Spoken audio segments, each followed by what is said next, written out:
सर्वेभ्यो नमो नमः। स्वागतम अस्ति संस्कृत कक्षायाम। आप सभी का मैं रेणु सिंह आज की संस्कृत कक्षा में बहुत बहुत स्वागत करती हूँ। बच्चों, आज हम लोग 9वीं और 10वीं कक्षा के अंतर्गत आने वाले अव्यय शब्दों के विषय में पढ़ेंगे। आप सभी को ये बात पता होगी कि आपके पाठ्यक्रम में 25 नंबर का अनुपयुक्त व्याकरण आता है, जिसमें बहुत सारे पार्ट होते हैं, जैसे संधि समास, प्रत्यय, समय और अव्यय। उसी का एक भाग है अव्यय, और आज हम उन्हीं अव्यय के विषय में पढ़ेंगे। सबसे पहले हम देखेंगे कि अव्यय शब्द का क्या अर्थ होता है और इसकी परिभाषा क्या है। तो बच्चों, अगर हम अव्यय शब्द को अलग अलग करेंगे तो क्या होगा, आ प्लस व्यय। आ जो है वो निषेध अर्थ में प्रयोग हुआ है, ना के अर्थ में, और व्यय का मतलब क्या होता है, खर्च होना। तो जो खर्च ना हो, ऐसे शब्द, यहाँ पर खर्च होने का मतलब है कि जिन शब्दों में ना तो कुछ जुड़ता है और ना ही कुछ घटता है, ऐसे शब्दों को हम अव्यय शब्द कहते हैं। अगर हम परिभाषा के रूप में देखेंगे तो अव्यय की परिभाषा क्या होगी कि वे शब्द जो हमेशा एक जैसे रहते हैं, यानी कि जिनमें लिंग, वचन और पुरुष के आधार पर या विभक्ति के आधार पर कोई परिवर्तन नहीं होता है, उन शब्दों को हम अव्यय शब्द कहते हैं। एक श्लोक के माध्यम से हम इस अव्यय शब्द की परिभाषा को समझेंगे। श्लोक देखिए। सदृशम त्रिषु लिंगेषु सर्वासु च विभक्तिषु वचनेषु च सर्वेषु यन्न वेति तदव्ययम्। सदृशम त्रिषु लिंगेषु, जो तीनों लिंगों में समान हो, सर्वासु च विभक्तिषु, और सभी विभक्तियों में समान हो, वचनेषु च सर्वेषु, सभी वचनों में समान हो, यन्न वेति, जो खर्च नहीं होता है, तदव्ययम्, उसी को हम अव्यय कहते हैं। तो हमने ये चीजें देखी कि अव्यय जो है वो परिवर्तित नहीं होते हैं, उनमें तीनों लिंगों में समान होते हैं, तीनों वचनों में समान होते हैं, और सभी विभक्तियों में अव्यय समान होते हैं।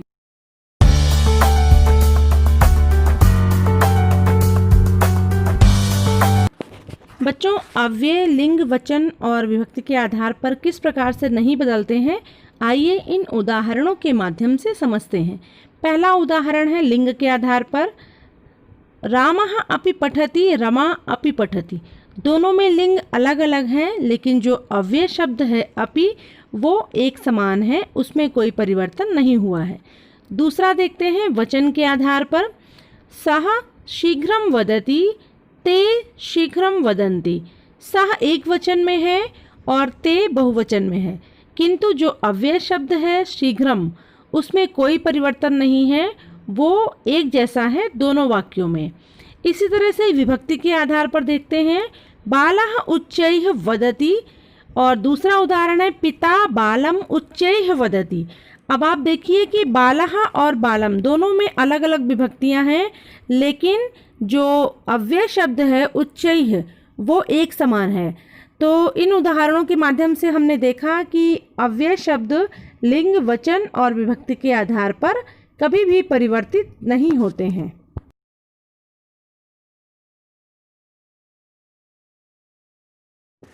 आइए अब हम कुछ प्रमुख अव्यय शब्दों को पढ़ते हैं। सर्वत्र, सब जगह, कुत्र, कहाँ, अद्य, आज, ह्यः, कल, बीता हुआ, श्वः, कल, आने वाला, परश्वः, आने वाला, परसों, अत्र, यहाँ, तत्र, वहाँ, यथा, जैसे, तथा, तैसे, एवं, ऐसे, कथम, कैसे, सदा, हमेशा, कदा, कब, यदा, जब, तदा, तब, अधुना, अब, अधुनैव, अभी। बच्चों, अब हम लोग अव्यय का वर्गीकरण देखते हैं। विभिन्न आधारों पर अव्ययों का वर्गीकरण किया गया है। पहला है कालवाची अव्यय।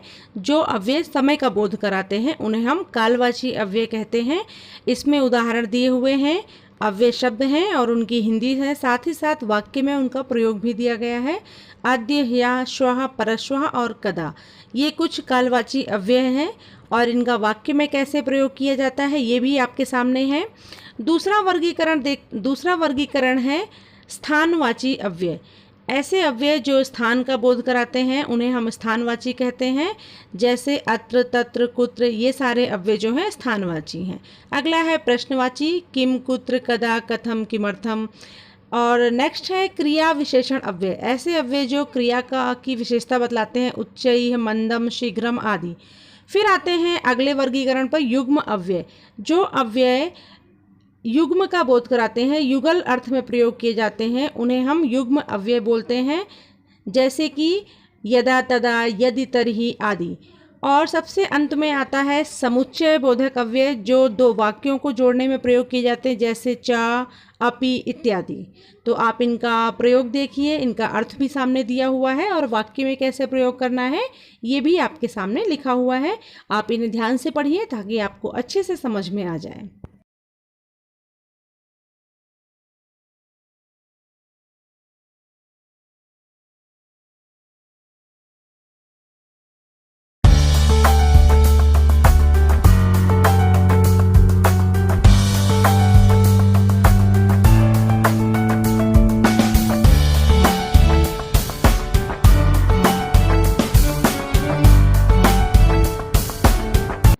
बच्चों, अब हम देखेंगे कि अव्यय संबंधी जो प्रश्न आते हैं आपकी परीक्षा में, उनको हल करने से पहले आपको किन किन बातों का ध्यान रखना चाहिए।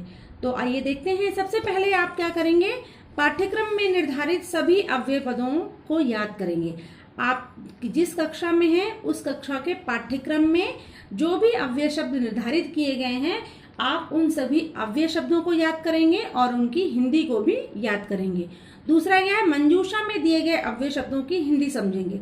फिर उसके बाद जब आपके सामने जब प्रश्न आएगा तो उसकी मंजूषा में कुछ अव्यय शब्द दिए होंगे, तो आप उन अव्यय शब्दों की हिंदी भी समझेंगे।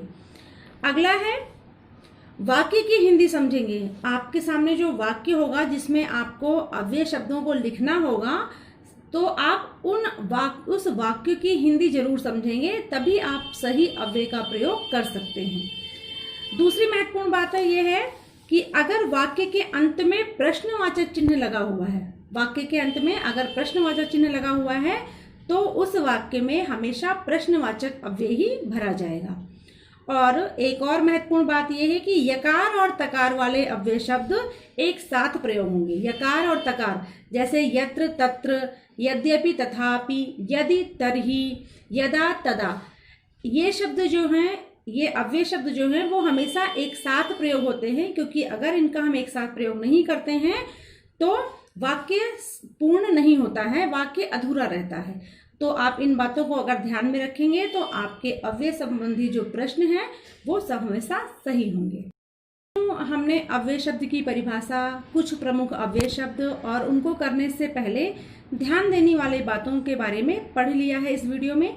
तो अब हम उनको अभ्यास करके उन्हें देखेंगे कि हमने उन नियमों को कितना समझा है, क्योंकि अभ्यास के बिना आप कभी भी प्रश्नों को अच्छे से हल नहीं कर पाएंगे। तो सबसे पहला अभ्यास हम देखते हैं।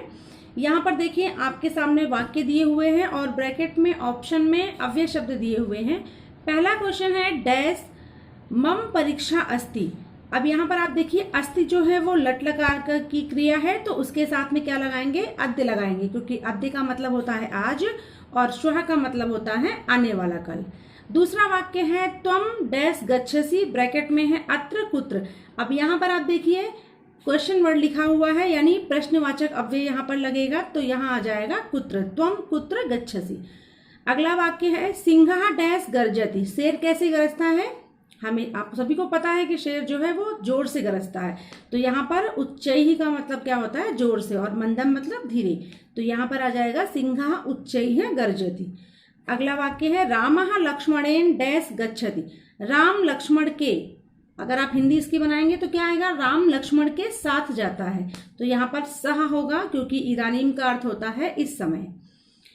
अगला वाक्य है पांचवा अहम पुस्तकम पठामि, डैश लगा हुआ अहम से पहले और आगे लिखा हुआ है अधुना और अंतः।